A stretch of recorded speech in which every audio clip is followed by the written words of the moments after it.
اعوذ باللہ من الشیطان الرجیم بسم اللہ الرحمن الرحیم اللہم صلی علی سیدنا و حبیبنا و شفیعنا و کریمنا و رؤوفنا و نورنا و ملجانا و مأوانا و مولانا محمد صلی اللہ علیہ وآلہ وصحبہ وبارک وسلم۔ یا صاحب الجمال و یا سید البشر من وجہک المنیر لقد نور القمر لا يمکن الثناء کما کان حقہ بعد از خدا بزرگ توئی قصہ مختصر۔ محترم ناظرین اکرام، السلام علیکم ورحمۃ اللہ وبرکاتہ۔ میں ہوں آپ کا میزبان حافظ حامد رضا نورانی اور آپ دیکھ رہے ہیں پروگرام نور ہدایت۔ ناظرین، جیسا کہ آپ جانتے ہیں، نور ہدایت میں ہم آپ کی ملاقات جید علماء اکرام سے کرواتے ہیں، جن سے ہم کرتے ہیں سوالات اور جاننے کی کوشش کرتے ہیں دین اسلام کے حوالے سے معلومات۔ ہمارے معزز مہمان ہمارے ہاں تشریف لا کر قرآن اور حدیث کے حوالے سے گفتگو کرتے ہیں۔ ہماری کوشش ہوتی ہے ہر پروگرام میں کوئی نہ کوئی موضوع لے کر حاضر ہوں جس حوالے سے ہم جان سکیں۔ کبھی کبھی ہم کوشش کرتے ہیں قرآن کی بات کریں، کبھی ہم کوشش کرتے ہیں صاحب قرآن کی بات کریں، کبھی ہم کوشش کرتے ہیں جنہوں نے صاحب قرآن پر اپنی جانیں لٹائی ہیں صحابہ کرام، ان کے حوالے سے گفتگو ہر حوالے سے ہم گفتگو کرنے کی کوشش کرتے ہیں۔ آج الحمدللہ ناظرین موضوع بڑا پیارا ہے، علماء اکرام کی طرف سے عنایت ہوا یہ موضوع، کیونکہ اس میں بات ہے عشق کی، اور یہ عشق دنیاوی عشق نہیں، اخروی عشق بھی نہیں۔ یہ عشق ایسا ہے اگر جس دل میں یہ چھا جائے، جس دل میں یہ سما جائے، وہ بندہ، وہ انسان پوری کائنات میں چھا جائے، وہ انسان اس کو دنیا بھی مل جائے، اس کو اخروی فوائد بھی بہت زیادہ، اور قبر میں بھی اس کے لیے روشنی ہی روشنی ہے۔ کیوں کہ اس کے دل میں عشق مصطفیٰ ہے۔ آج کا ہمارا موضوع ہے عشق رسول، اور عشق رسول پر گفتگو کرنے کے لیے یقیناً ہر بندہ گفتگو نہیں کر سکتا، وہی کر سکتا ہے کہ جس کے دل میں سرکار دو عالم صلی اللہ علیہ وآلہ وسلم کا عشق موجود ہو۔ ہمارے ساتھ ہمارے معزز مہمان بہت خوبصورت گیسٹ پینل آج ہمارے ساتھ موجود ہیں۔ محترم المقام جناب حضرت علامہ سعد خان علیمی صاحب ہمارے ساتھ موجود ہیں۔ میں آئیے حضرت سے ملاقات کرواتا ہوں۔ ایک اور معزز مہمان ان کا بھی تعارف کرواؤں گا۔ السلام علیکم حضرت۔ وعلیکم السلام ورحمۃ اللہ وبرکاتہ۔ کیسے مزاج، خیریت سے ہیں جی آپ؟ الحمدللہ کل بھی آپ تشریف لائے، بہت خوبصورت گفتگو کی، لوگوں نے بڑا پسند کیا الحمدللہ۔ ظاہر ہے آپ جہاں بھی تشریف لے کر جاتے ہیں، ناظرین میں حضرت کے حوالے سے بتاؤں کہ ان کا تعلق شعبہ تدریس سے بھی ہے، اور علم حاصل بھی کر رہے ہیں، ابھی تک حاصل کر رہے ہیں، اور جامعہ علیمیہ اسلامیہ جو کہ اسلامک سینٹر سے الحمدللہ فارغ التحصیل ہیں، اور بہت خوبصورت انداز میں پوری دنیا میں پیغام پہنچاتے ہیں اسکرین کے ذریعے۔ مختلف ٹی وی اسکرین پر ہم علامہ صاحب کو سنتے ہیں، بڑا پسند کرتے ہیں لوگ۔ آج انشاءاللہ دوبارہ ہم سنیں گے۔ آپ خوش نصیب ہیں کہ آج ہمارے ساتھ ایک آل رسول، سبحان اللہ، عشق کی بات ہو سرکار دو عالم صلی اللہ علیہ وسلم اور سرکار کی آل کا ذکر نہ ہو، سرکار کی، ہمارے لیے یہ خوش نصیبی کی بات ہے کہ آج کی ہماری اس بزم میں سرکار دو عالم صلی اللہ علیہ وآلہ وسلم کی آل کا ایک خوبصورت سا شہزادہ ہمارے ساتھ موجود ہیں، حضرت علامہ سید محمد جنید شاہ بخاری دامت برکاتہم العالیہ۔ السلام علیکم حضرت۔ وعلیکم السلام ورحمۃ اللہ۔ شاہ صاحب کیسے مزاج، خیریت سے ہیں؟ الحمدللہ شاہ صاحب، ہمارے لیے اعزاز کی بات ہے، علامہ صاحب بھی تشریف لائے، آپ بھی تشریف لائے، اور آج بڑا مزہ آنے والا ہے کیونکہ عشق کی بات ہوگی۔ آپ یہ بتائیے علامہ صاحب، سب سے پہلے تو میں جاننا چاہوں گا کہ جب ہم عشق کی بات کرتے ہیں، عشق رسول صلی اللہ علیہ وآلہ وسلم کی بات کرتے ہیں، تو کیا اس کی کوئی ابتدا بھی ہے؟ اگر ابتدا ہے تو اس کی انتہا کہاں تک ہے، ارشاد فرمائیے گا۔ بسم اللہ الرحمن الرحیم۔ آج بہت ہی پیارا موضوع آپ نے سلیکٹ کیا ہے، عشق مصطفیٰ صلی اللہ علیہ وآلہ وسلم، اور یہ ایسا موضوع ہے کہ ہر مسلمان کی جان ہے یہ، یعنی کوئی اگر مسلمانیت کا دعویٰ کرتا ہے، اپنے ایمان لانے کا دعویٰ کرتا ہے، تو سب سے پہلا جو ایمان کا فریضہ ہے وہ یہی ہے عشق مصطفیٰ۔ عشق مصطفیٰ حاصل ہوگا تو اس کا ایمان کمپلیٹ ہوگا، ادروائز اس کا ایمان کمپلیٹ نہیں، بالکل مکمل ہو ہی نہیں سکتا، کیونکہ حضور علیہ الصلاۃ والسلام نے خود ارشاد فرمایا۔ بلکہ آئیے ہم قرآن پاک سے آغاز کرتے ہیں کہ اللہ رب العزت نے ارشاد فرمایا۔ اب آپ دیکھیے اللہ رب العزت کا انداز دیکھیے، ہم تو یہاں انسانوں کی بات کر رہے ہیں نا کہ انسانوں کا حضور کے ساتھ عشق کیسا ہونا چاہیے، آئیے ہم انسانوں کے خالق کی بات کرتے ہیں کہ وہ حضور سے کیسا عشق فرماتا ہے۔ اللہ رب العزت نے قرآن مجید کے اندر حضور علیہ الصلاۃ والسلام کا نام نہیں لیا۔ آپ نے جب بھی حضور سے مخاطب ہوئے، کبھی آپ کو والضحیٰ کہہ کر پکارتے ہیں، کبھی یا ایھا المزمل کہہ کر پکارتے ہیں، تو کبھی یا ایھا المدثر، کبھی یا ایھا الرسول، یا ایھا النبی، نام نہیں لیا۔ یہ بھی ایک عشق ہی ہے۔ اور آگے چلیے اللہ رب العزت نے ارشاد فرمایا کہ قل ان کنتم تحبون اللہ فاتبعونی یحببکم اللہ. اب آپ اس آیہ کریمہ کا آغاز دیکھیے. اللہ رب العزت ارشاد ڈائریکٹ بھی تو ارشاد فرما سکتا تھا نا کہ بھئی اس طرح کرو، لیکن نہیں، فرمایا قل، اے محبوب آپ فرما دیجئے، ان کنتم تحبون اللہ فاتبعونی یحببکم اللہ. اے محبوب آپ فرما دیجئے کہ اگر کوئی اللہ کو محبوب بنانا چاہتا ہے، اللہ کو دوست رکھنا چاہتا ہے تو کیا کرے؟ فاتبعونی، میری اتباع کرے، میرا فرما بردار بن جائے. اچھا پھر ہوگا کیا؟ ہم حضور علیہ الصلوۃ والسلام کے مطیع بن گئے، آپ کے فرما بردار بن گئے. اس کا انعام اللہ رب العزت ارشاد فرماتا ہے یحببکم اللہ. پھر جو تم چاہ رہے تھے نا کہ اللہ ہم سے پیار کرے، اللہ تم سے پیار کرے گا. یحببکم اللہ، اللہ تم سے پیار کرے گا. اچھا آگے فرمایا پھر ہوگا کیا؟ مزید ایک تو یہ بات ہوگی نا کہ اللہ رب العزت جو کہ خالق کائنات ہے، مالک کائنات ہے، ہر شے کو پیدا کرنے والا ہے، وہ انسان سے محبت کر رہا ہے. کس کی بنا پر؟ حضور علیہ الصلوۃ والسلام سے محبت کی بنا پر. آگے ارشاد فرمایا وَيَغْفِرْ لَكُمْ ذُنُوبَكُمْ، اور تمہارے سارے اگلے پچھلے گناہ معاف کر دیے جائیں گے. محبت کی وجہ سے، سرکار سے، سبحان اللہ. بے شک حضور علیہ الصلوۃ والسلام سے عشق کی وجہ سے تمام سارے اگلے پچھلے گناہ معاف کر دیے جائیں گے. تو حضور علیہ الصلوۃ والسلام سے عشق یہ ہمارے ایمان کا حصہ ہے. اس کے علاوہ ہم بالکل کچھ بھی نہیں ہیں. جی شاہ صاحب نے بہت خوبصورت بات کی کہ سرکار دو عالم صلی اللہ علیہ وسلم کا عشق یہی سب کچھ ہے، اس کے بغیر کچھ ہے ہی نہیں، ہو ہی نہیں سکتا. یہی تو ہے سب کچھ، آغاز ہی یہیں سے، ابتدا یہیں سے، اور انتہا اس کی ہے ہی نہیں. اچھا علامہ سعد صاحب آپ ہمارے ساتھ موجود ہیں. علامہ صاحب سید شاہ صاحب نے ماشاءاللہ قرآن کی روشنی میں ہمیں بتایا. میں جاننا چاہوں گا اگر ایک انسان ہے، جیسے فرمایا نا کہ سرکار سے عشق، اللہ سے محبت، یہ ماشاءاللہ سے ایک آپس میں جوڑ دیتا ہے. اگر ایک انسان ہے اللہ ضرور کرتا ہے لیکن سرکار کا عشق دل میں نہیں ہے، کیا فرماتے ہیں؟ اعوذ باللہ من الشیطان الرجیم، بسم اللہ الرحمن الرحیم. سب سے پہلے بڑا ہی خوبصورت موضوع ہے، اور یہ موضوع ایسا ہے جب اس پہ بات ہوتی ہے تو اصل میں ہمیشہ ایک بات کہتا ہوں کہ یہ شخصیات ایسی ہیں ہم ان کی تعریف نہیں کر سکتے. ان کی بات کر کے ہم اپنی شان بڑھاتے ہیں، ہم ان کی شان نہیں بڑھا سکتے. ان پہ بات کرنے سے شاہ صاحب کی شان بڑھتی ہے، میری شان بڑھتی ہے، ان کی شان اور سننے والوں کی شان بڑھتی ہے. بات یہ موضوع ایسا ہے کہ ہم جن کے بارے میں بات کرتے ہیں، دانا بل، مولا کل، ختم رسول، حضور اقدس صلی اللہ علیہ وسلم پر عشق، جیسے شاہ صاحب نے ابتدا بتایا کہ عشق ایسا ہے کہ اللہ فرماتے ہیں رسول اگر تجھے بنانا میرا مقصد نہ ہوتا میں اس دنیا کی تخلیق ہی نہ فرماتا. اور اقبال نے کیا عشق کی زبان میں فرمایا کہ ہو نہ یہ پھول تو بلبل کا ترنم بھی نہ ہو، چمن دہر میں کلیوں کا تبسم بھی نہ ہو نہ یہ ساقی تو پھر میں بھی نہ ہو، خم بھی نہ ہو، بزم توحید بھی دنیا میں نہ ہو، تم بھی نہ ہو. کتاب ہستی کے سر ورق پر جو نام محمد رقم نہ ہوتا، وجود ہستی ابھر نہ سکتی، وجود لوح قلم نہ ہوتا، زمین نہ ہوتی، فلک نہ ہوتا، عرب نہ ہوتا، عجم نہ ہوتا، یہ محفل کن فقا نہ ہوتی اگر وہ شاہ امام نہ ہوتا. یاد رکھیے گا اگر یہ بہاریں، یہ کہکشائیں، یہ فضائیں کچھ بھی نہ ہوتی اگر رسول اللہ صلی اللہ علیہ وسلم نہ ہوتے. اب آپ کا سوال کہ ایک شخص یہ کہے کہ میں اللہ سے محبت کرتا ہوں، لیکن یاد رکھیے گا اس کا ایمان تو مکمل ہی نہیں ہے. اللہ سے بھی محبت تب ہوگی جب رسول سے محبت ہوگی. اب دیکھیں آپ اللہ تک پہنچیں گے کیسے؟ جیسے قرآن میں اذا سألک عبدی، اللہ فرماتے ہیں جب آپ سے بندہ میرے بارے میں یا محبوب پوچھنے آئے کہ رب کہاں ہیں تو فرما دیجئے کہ رب تمہارے قریب ہے.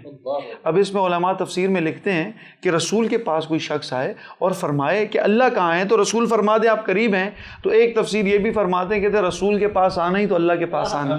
جو رسول کے پاس پہنچا ہے وہی تو اللہ کے پاس پہنچا ہے. حضرت عمر آتے ہیں فرماتے ہیں یا رسول اللہ میں اس دنیا میں سب سے زیادہ اپنے آپ سے محبت کرتا ہوں، اس کے بعد میں آپ سے محبت کرتا ہوں. فرمایا عمر تمہارا ایمان مکمل نہیں ہے. فرمایا یا رسول اللہ کیوں؟ فرمایا دنیا میں جو سب سے محور و مرکز جو محبت کا ہونا چاہیے وہ رسول اللہ صلی اللہ علیہ وسلم ہونے چاہیے. حضرت عمر فرماتے ہیں یا رسول اللہ میں سب سے زیادہ اس دنیا میں آپ سے محبت کرتا ہوں، پھر اپنے آپ سے کرتا ہوں. ایک روایت میں آتا ہے کہ میں آپ سے کرتا ہوں، دوسری محبت بھی آپ سے کرتا ہوں. وہ پنجاب کے شاعر نے کہا نا کعبے ول منہ مائیاں، ایک سونا تو لگنا ہے ول دوجا بھی تو مائیاں. رسول اللہ فرماتے ہیں کہ لا یؤمن احدکم ہم بڑے مومن اور ایمان ہونے کی بات کرتے ہیں نا، خود رسول فرماتے لا یؤمن احدکم، تم ہرگز مومن نہیں ہو سکتے حتی اکون احب الیہ من والدہ و ولدہ والناس اجمعین، تم تب تک مومن نہیں ہو سکتے جب تک کہ مجھے محبوب نہ جانو، افضل نہ جانو، سونا نہ جانو. کس سے؟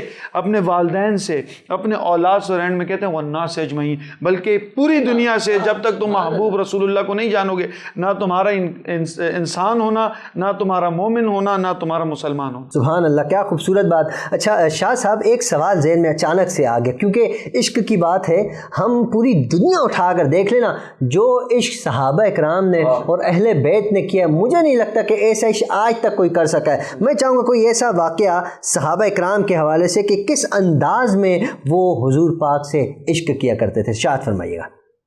جی بالکل، ہمیں عشق کرنا سکھایا ہی صحابہ نے ہے. ہمارا تو الحمدللہ یہ عقیدہ ہے کہ ہم تو عشق کرتے ہی صحابہ کرام کی وجہ، انہیں دیکھ دیکھ کر، انہیں پڑھ کر، یہ انہی کی تو تعلیم ہے. میں یہاں پر چند ایک واقعات آپ کے گوش گزار کرتا چلوں. سب سے پہلے شروع کرتے ہیں سیدنا عمر فاروق رضی اللہ تعالی عنہ. آپ کا دور خلافت ہے. حضرت ابو سفیان، آپ نے اپنا گھر بنایا اور کچھ اینٹیں جو ہیں وہ دروازے سے باہر آپ نے لگا دی، یعنی تھوڑا سا آپ نے ایریا اپنے گھر کے اندر لے لیا جو کہ ان کا نہیں تھا. اب یہ خبر حضرت عمر فاروق رضی اللہ تعالیٰ عنہ کے پاس پہنچ گئی. تو آپ تھے تو بڑے جلالی اور بڑے اصول پسند تھے. آپ آئے اور فرمایا کہ ابو سفیان، جس طرح تم نے یہ اینٹیں آگے لگائی ہیں نا اپنے ہاتھوں سے، تم اپنے ہاتھوں سے انہیں ہٹاؤ، یہاں سے اپنے ہاتھوں سے پیچھے کرو. اچھا، آپ صحابہ کرام نے دیکھا تو کسی نے حضرت عمر فاروق رضی اللہ تعالیٰ عنہ کی بارگاہ میں عرض کی کہ یا امیر المؤمنین، آپ نے ابو سفیان کو تو منع فرما دیا، لیکن وہ جو حضور کے چچا ہیں نا حضرت عباس، ان کے گھر پہ ایک پرنالہ لگا ہوا ہے اور اس سے اکثر پانی بہتا ہے، اور وہ ہے بھی اس گلی کی طرف پرنالہ جہاں مسجد کا راستہ جاتا ہے، تو نمازیوں کے کپڑے خراب ہوتے ہیں. آپ نے انہیں تو کبھی منع نہیں فرمایا. حضرت عمر فاروق رضی اللہ تعالیٰ عنہ آپ جلال میں آ گئے. آپ سیدھا سیدنا عباس رضی اللہ تعالیٰ عنہ کے گھر پہ گئے اور اپنے ہاتھوں سے اس پرنالے کو اکھاڑا اور فرمایا کہ عباس آئے تو اسے بتا دینا کہ اس گھر کے 4 کونے کسی بھی کونے پہ لگا دے، یہاں لگانے کی کیا ضرورت تھی، دیکھتا نہیں ہے وہ کہ نمازی گزرتے ہیں، لوگوں کے کپڑے خراب ہوتے ہیں. اچھا، یہ بات کر کے چلے گئے. سیدنا عباس رضی اللہ تعالیٰ عنہ آپ واپس آئے. آپ نے جب دیکھا، لوگوں نے بتایا کہ جی عمر فاروق رضی اللہ تعالیٰ عنہ آئے تھے اور انہوں نے آ کر جو ہے یہ پرنالہ اپنے ہاتھوں سے ہٹا دیا اور کہہ کر گئے کہ جی گھر کے 4 کونے تو کسی بھی کونے پہ آپ لگا دیجئے گا. تو حضرت عباس رضی اللہ تعالیٰ عنہ آپ نے فرمایا کہ عمر نے اپنے ہاتھوں سے ہٹایا ہے؟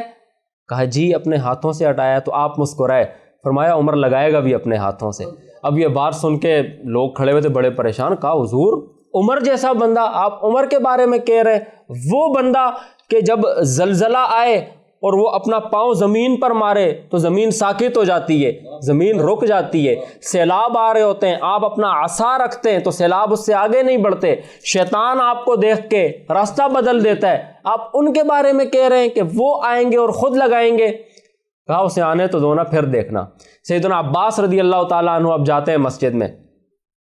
حضرت عمر فاروق رضی اللہ تعالیٰ عنہ آپ خود ہی وہ ذکر کرتے ہیں. آپ فرماتے ہیں کہ عباس، مجھے آپ سے تو یہ امید نہ تھی. آپ دیکھتے نہیں ہیں کہ نمازی آپ کی گلی میں سے گزرتے ہیں اور پرنالہ ہر وقت بہتا رہتا ہے، ان کے کپڑے خراب ہوتے ہیں، تو آپ کو خیال نہیں آیا کہ یہ پرنالہ یہاں پر نہیں ہونا چاہیے تھا؟ تو آپ نے فرمایا کہ عمر، بات دراصل یہ ہے، جی ہاں بالکل، بات دراصل یہ ہے کہ مجھے ایک مرتبہ نہیں کئی مرتبہ خیال آیا کہ یہ پرنالہ یہاں پر نہیں ہونا چاہیے تھا، لیکن جیسے ہی مجھے یہ خیال آتا ہے کہ پرنالہ یہاں پر نہیں ہونا چاہیے تھا، ایک دم اسی کے ساتھ میرے ذہن میں یہ خیال آ جاتا ہے کہ یہ پرنالہ تو ید اللہ والے ہاتھوں سے لگا ہوا ہے، یہ پرنالہ تو میرے نبی نے لگایا تھا، میرے مصطفیٰ کریم نے لگایا تھا، اللہ کے محبوب نے لگایا تھا. جب عمر فاروق رضی اللہ تعالیٰ عنہ نے یہ بات سنی تو آپ پہ کپ کپی طاری ہو گئی، ایک ہیبت طاری ہو گئی آپ پہ کہ حضور علیہ السلام کے ہاتھ مبارک سے لگی ہوئی چیز عمر نے ہٹا دی. سیدنا عباس رضی اللہ تعالیٰ عنہ کو اپنے ساتھ لے کر جاتے ہیں اور فرماتے ہیں کہ عباس، تم میرے کندھوں پہ کھڑے ہو کے یہ پرنالہ اپنی جگہ پر لگاؤ. یہ عشق تھا صحابہ کرام کا حضور علیہ السلام کے ساتھ. ایک اور واقعہ میں یہاں پہ آپ کو گوش گزار کرتا چلوں. جناب حضرت طلحہ بن مرہ رضی اللہ تعالی عنہ، مرہ بن مالک بھی بعض روایتوں میں ان کا نام ذکر کیا گیا ہے. یہ چھوٹے سے تھے، ان کی عمر تقریباً 12 یا 14 سال تھی، حضور سے بے پناہ عشق فرماتے تھے. اور یہ شروع کے زمانے کی بات ہے جب اسلام کو غلبہ حاصل نہیں تھا. اب حضور علیہ الصلوۃ والسلام گلی سے تشریف لے کر جا رہے ہوتے تھے تو یہ ایک دم سے اٹھ کے حضور علیہ الصلوۃ والسلام کے ساتھ چمٹ جاتے تھے اور حضور سے فرماتے تھے کہ یا رسول اللہ، جس طرح آپ دیگر صحابہ کو حکم فرماتے ہیں نا کسی بات کا بولتے ہیں، تو میں چاہتا ہوں آپ مجھے بھی کوئی کام بولیں، میں بھی وہ کام کیا کروں، میں بھی آپ کی خدمت کروں. تو حضور علیہ الصلوۃ والسلام نے ان کی عمر کے مطابق انہیں چھوٹے موٹے کام بولنا شروع کر دیے کہ بیٹا یہ کر دیا کرو، ایسے کر دیا کرو. لیکن حضور علیہ الصلوۃ والسلام جب بھی صحابہ کی مجلس میں تشریف فرما ہوتے تو ان کا اکثر ذکر رہتا. اب صحابہ نے کہا کہ وہ کوئی اتنے بڑے تو نہیں ہیں یا اتنے بڑے کام تو نہیں کرتے کہ حضور علیہ الصلوۃ والسلام اکثر اتنے پیار و محبت سے، اتنی شفقت سے ان کا ذکر فرماتے ہیں. تو حضور علیہ الصلوۃ والسلام نے کہا چلیں آج ان کو میں اس کا عشق دکھاتا ہوں کہ وہ کیسا عشق کرتا ہے میرے ساتھ. صحابہ کرام موجود تھے. حضور علیہ الصلوۃ والسلام نے حضرت طلحہ بن مرہ رضی اللہ تعالیٰ عنہ آپ کو فرمایا کہ مرہ، میں جو بولوں گا کرو گے؟ یا رسول اللہ حکم فرمائے، فدا کا ابی و امی، یا رسول اللہ حکم فرمائے آپ. حضور نے فرمایا اپنے باپ کا سر کاٹ کے نہیں لے آتے. یہ بات سننی تھی کہ مولا کائنات بھی پاس کھڑے ہوئے تھے. انہوں نے آپ کی گردن سے تلوار کھینچی اور دوڑ پڑے اپنے گھر کی طرف. ایک دم حضور علیہ الصلوۃ والسلام نے صحابہ سے کہا کہ انہیں پکڑو، کہیں ایسا نہ ہو کہ یہ حقیقت میں جا کے اپنے والد کا سر کاٹ کے نہ لے آئے. یعنی اس قدر حضور علیہ الصلوۃ والسلام سے عشق اور محبت کرتے تھے. بس آخری جملے کہ آخری وقت ان کا اب ہوا یہ کہ بیمار ہو گئے. جناب حضرت طلحہ بیمار ہو گئے. حضور علیہ الصلوۃ والسلام ان سے اتنی محبت فرماتے تھے کہ دن میں 2 مرتبہ ان کی تیمارداری کے لیے آپ ان کے گھر تشریف لے کر جاتے تھے. جب لاسٹ ٹائم حضور علیہ الصلوۃ والسلام وہاں پہ تشریف لے کر گئے، آپ نے دیکھا ان کے ماتھے پہ بوسہ دیا، ان کے والد کے کان میں کوئی بات کہی اور آپ چلے گئے. اب یہ بھی لیٹے ہوئے دیکھ رہے تھے. جب حضور علیہ الصلوۃ والسلام چلے گئے تو اپنے والد سے پوچھتے ہیں کہ ابا جان، میرے نبی نے کیا فرمایا آپ کے کان میں؟ پہلے وہ نہیں بتا رہے تھے لیکن زیادہ اصرار کیا تو آپ نے بتایا کہ بیٹا، حضور علیہ الصلوۃ والسلام فرما کے گئے کہ آج شام تمہارا انتقال ہو جائے گا، اور حضور نے یہ فرمایا کہ جب اس کا انتقال ہو جائے تو مجھے بلانا اور میں اس کی نماز جنازہ پڑھوں گا. اب عشق دیکھیے آپ. اب حضرت طلحہ اپنے والد سے کہتے ہیں کہ ابا جان، میری ایک وصیت ہے، میرا آخری ٹائم چل رہا ہے نا، حضور نے فرمایا نا شام کو میرا انتقال ہو جائے گا، تو میری ایک وصیت ہے، میں جب مروں نا تو میرے جنازے کو زیادہ دیر تک رکھنا نہیں، بلکہ رات کے اندھیرے میں نا فوراً میرا جنازہ پڑھ کے مجھے دفنا دینا، حضور کو نہ بتانا. والد بڑے پریشان کہ حضور فرما کے گئے کہ بھی مجھے بلانا، جنازہ میں پڑھاؤں گا، اور یہ عجیب وصیت کر رہے. کہا بیٹا کیا وجہ ہے، کیوں ایسی وصیت کر رہے ہو؟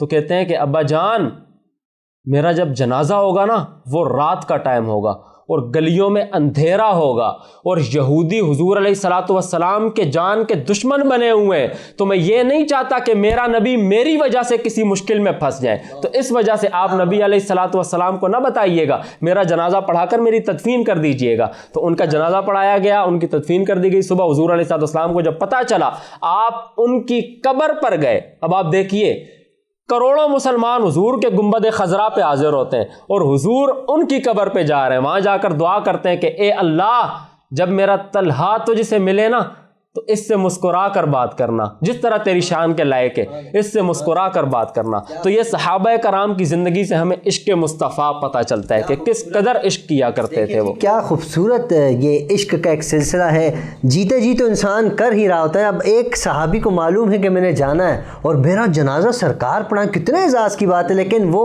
عشق کی وجہ سے روک رہے ہیں. اچھا علامہ صاحب، بات عشق کی ہے، اب نوجوان نسل ہے نا ہماری، یقیناً ہمارا پروگرام دیکھ رہے ہوں گے بہت سے لوگ، تو آج یہ عشق ہم سے کیا تقاضا کر رہا ہے، ہمیں کیا کرنا چاہیے، کس انداز میں عشق کرنا چاہیے آج کے نوجوان کو؟ بالکل بات ایسی ہے، بس کیونکہ پروگرام اپنے اختتام کی طرف بڑھا ہے، کچھ میں نوجوانوں سے بس بات یہ ہے کہ یاد رکھیے گا کہ جب عشق ہوتا ہے نا تو پھر دکھتا بھی ہے. عشق ظاہر کرتا ہے، جو ظاہر بھی ہوتا ہے اور باطن میں بھی عشق دکھتا ہے. دیکھیں آج ہمارے ہاں عامد بھائی شاہ صاحب بھی اس چیز کی گواہی دیں گے، ہمارے یہاں آپ کسی سے پوچھیں کہ رسول اللہ صلی اللہ علیہ وسلم پر، وہ کہے گا جان تو قربان ہے، میرا سر حاضر ہے، لیکن جب دین کے لیے آپ کی خدمات چاہیے ہوتی ہیں تو پھر انسان پیچھے ہٹ جاتا ہے. یہ کون سا عشق ہے کہ آپ نعرے تک تو محدود ہے، یہ کون سا عشق ہے آپ کو روڈ پہ تو لا سکتا ہے لیکن مسجد تک نہیں لے کے جا سکتا. میں ہمیشہ ایک بات کہتا ہوں، وہ ایمان جو آپ کو گھر سے مسجد تک نہیں لے کر آ سکتا، معذرت کے ساتھ وہ ایمان آپ کو جہنم سے جنت کی طرف بھی نہیں لا سکتا. تو عشق کا تقاضا کیا ہے؟ جیسے شاہ صاحب نے صحابہ کے واقعات بتائے، حضرت عمر کا بتایا، حضرت عباس کا بتایا، حضرت طلحہ کا بتایا، ان کا عشق ظاہر کیسے ہوتا تھا؟ یہ عبادات میں بھی رسول اللہ کے ساتھ ہوتے تھے، ان کے سجود بھی رسول اللہ کے ساتھ، ان کی نمازیں بھی نہیں قضا ہوتی تھی، ان کے تہجد بھی نہیں قضا ہوتے تھے، اور پھر جنگوں میں بھی رسول اللہ کے ساتھ تھے۔ تو یہ ہر وقت رسول اللہ صلی اللہ علیہ وسلم کے ساتھ عشق ہوتا ہے اس کی پیروی کرنے سے۔ آج ہم کہتے تو ہیں میں رسول اللہ صلی اللہ علیہ وسلم سے عشق ہے، لیکن اللہ کیا بتاتے ہیں؟ کہا عشق ہے تو لقد کان لکم فی رسول اللہ اسوۃ حسنہ، کہا عشق ہے تو تمہارے لیے سب رہنما، تمہارے لیے لیڈر، تمہارے لیے آئیڈل کس کی ذات ہونی چاہیے؟ رسول اللہ صلی اللہ علیہ وسلم کی ذات ہونی چاہیے۔ اگر وہ تمہارے رہنما نہیں ہے، اگر تم نے آج کسی بالی ووڈ، ہالی ووڈ یا کسی بھی ایکٹر کو اپنا اس کی طرح سٹائل بناتے ہو، اس کی طرح کپڑے پہنتے ہو اور کہتے ہو نہیں میں اس کا فین ہوں، تو یہ پھر عشق نہیں ہے۔ عشق پھر رسول اللہ صلی اللہ علیہ وسلم، اور جو جس کو یہ عشق ہو جاتا ہے نا پھر وہ دیوانہ ہو جاتا ہے، پھر محبت کرتا ہے قیامت میں بھی اس سے۔ اور میں آخری بس ایک بات کہ ہمارے ہاں، ہم نے کل بھی اس پہ بات کی، ہمارے ہاں ایکسٹریمسٹ اپروچ بہت زیادہ ہے، شدت پسندی بہت زیادہ ہے۔ اور یاد رکھیے گا شدت پسندی دنیاوی معاملات میں ہو یا کوئی بھی دینی معاملے میں ہو، ہمیشہ شدت پسندی نقصان کرتی ہے۔ لیکن انسان کی میں بڑی ایک اہم بات کرنے لگا ہوں، انسان جو ہے نا بغیر کسی سے محبت کی عقیدت کیے بغیر رہ نہیں سکتا۔ آپ کسی بھی دنیاوی شخص سے محبت کریں، عقیدت کریں، جیسے اگر آپ پوسٹ ماڈرنزم کے دور میں جائیں، چرچ کے دور، گلیلیو کے، وہ کیوں دین سے بیزار ہوئے؟ کیونکہ وہ کہتے ہیں دینی لوگ، مذہبی لوگ شدت پسند زیادہ ہوتے ہیں، ان کی جذباتیات ہوتی ہیں۔ تو اگر آپ کسی بھی دنیاوی شخص سے محبت کریں گے نا تو اس میں کچھ غلطیاں بھی ہوں گی، آپ اس کی غلط چیزوں کو بھی جسٹیفائی کریں۔ جیسے حکومت کی بات کر رہا ہوں، آپ کو کوئی حکومتی، دیکھیں کوئی بھی لیڈر ہو، ایکس وائی زیڈ، انسان ہے، بشر ہے، خطائیں نہیں کرے گا، تو ہم اس کی خطاؤں کو بھی جسٹیفائی کریں گے۔ تو ہم میں کیا شدت پسندی ہے، لیکن جب رسول سے محبت کریں گے نا ہم میں شدت پسندی نہیں ہوگی۔ کیوں نہیں ہوگی؟ کیونکہ ان کا ہر کام ہی کوئی اس میں غلطی کی گنجائش ہی نہیں، ہمیں کوئی غلط بات نہ جسٹیفائی کرنی پڑے گی۔ اور وہ محبت ان سے ایسی ہے کہ جس کے دل میں وہ محبت آ جائے نا پھر اس سے ہمیشہ اخلاص نکلتا ہے، اس سے ہمیشہ محبت بڑھتی ہے، وہ ہمیشہ خیر کی بات کرتا ہے۔ تو اگر آپ کو اس دنیا میں کامیاب ہونا ہے، آپ کو اخروی نجات چاہیے، تو ہمیشہ یاد رکھیے کہ اپنے دل کی لو رسول اللہ صلی اللہ علیہ وسلم سے لگائیں، اپنے ذہن اور آخرت کی بات۔ اگر میں ایک منٹ بات کروں، جیسے شاہ صاحب نے صحابہ کرام کے واقعات آپ کے سامنے ذکر کیے، میں مجموعی ایک واقعہ بتا دیتا ہوں۔ صلح حدیبیہ ہوا، صلح حدیبیہ میں جب ان کو بھیجا گیا، عروہ بن مسعود، عبداللہ بن مسعود کے بھائی ہیں، جب وہ آ کر دیکھتے ہیں، وہ بڑے نامور تھے، ان کا پیشہ کیا تھا، وہ بڑے بڑے بادشاہوں کے دربار میں جاتے تھے۔ جب انہوں نے آ کر صحابہ کرام کو دیکھا نا کہ وہ جس طرح آگے بڑھ کر وضو کا پانی اپنے جسم پر ملتے ہیں اور جس کو موقع نہیں ملتا وہ دوسرے سے لمس کرتا ہے، یہ بڑا طویل واقعہ لیکن مختصر۔ جب وہ واپس جاتے ہیں کہتا ہے یا ابا سفیان، خدا کی قسم تم ان سے نہیں جیت سکتے۔ ابو سفیان فرماتے ہیں کیا ہوا، کوئی اسلحہ ہے، کہ ان کے پاس نئی ٹیکنیکس ہے فائٹنگ کی، کیا معاملہ ہے؟ بولا کچھ بھی نہیں، میں نے بڑے بڑے بادشاہت دیکھے، ان کی سلطنتیں دیکھی، رائے دیکھی، کیسو کسرا کی بادشاہت دیکھی، لیکن خدا کی قسم جو محبت صحابہ رسول اللہ صلی اللہ علیہ وسلم سے کرتے ہیں ایسی مثال کہیں بھی نہیں ملتی۔ اور یہی محبت تھی، جیسے حضرت عمر کی محبت کا تذکرہ کیا تو ایک دن حضرت عمر رسول اللہ کے ساتھ بیٹھے ہیں، رسول اللہ فرماتے ہیں عمر وہ دن کیسا دن ہوگا کہ جب بڑے بڑے ناخن والے، بڑے بڑے بالوں والے، زمین کو اپنے دانتوں سے چیر دینے والے موت کے فرشتے آئیں گے، فرمائیں گے من ربک ما دینک ما کنت تقول فی حق ھذا رجل۔ اب یہ بات سننی تھی، حضرت عمر فرماتے ہیں یا رسول اللہ یہ بات چھوڑیں، یہ بتائیں آپ کا میرا تعلق ایسے ہی ہوگا جو کہ دنیا میں؟ فرمائے نام یا عمر ایسا ہی ہوگا۔ پھر فرماتے ہیں عمر تھے، فرماتے ہیں ایسے آستین حدیث میں آستین چڑھا کے بولتے ہیں یا رسول اللہ پھر ان کو آنے دیں۔ پھر عبداللہ بن عمر اپنے بیٹے کے خواب میں آتے ہیں بہت ٹائم بعد، تو حضرت عبداللہ بن عمر کہتے ہیں یا ابا جان، بڑا تگڑا چیلنج تھا، موت کے فرشتے جن کے بارے میں حدیثوں میں آتا ہے۔ فرمایا ہاں بیٹا وہ آئے تھے جیسے رسول نے فرمایا تھا ایسے ہی تھا، بڑے بڑے ناخن والے، بڑے بڑے بالوں والے اور زمین کو دانتوں سے چیر دینے والے آئے اور پوچھا من ربک ما دینک ما کنت تقول فی حق ھذا رجل۔ اب محبت حضرت عمر کی رسول اللہ سے کیسی ہے؟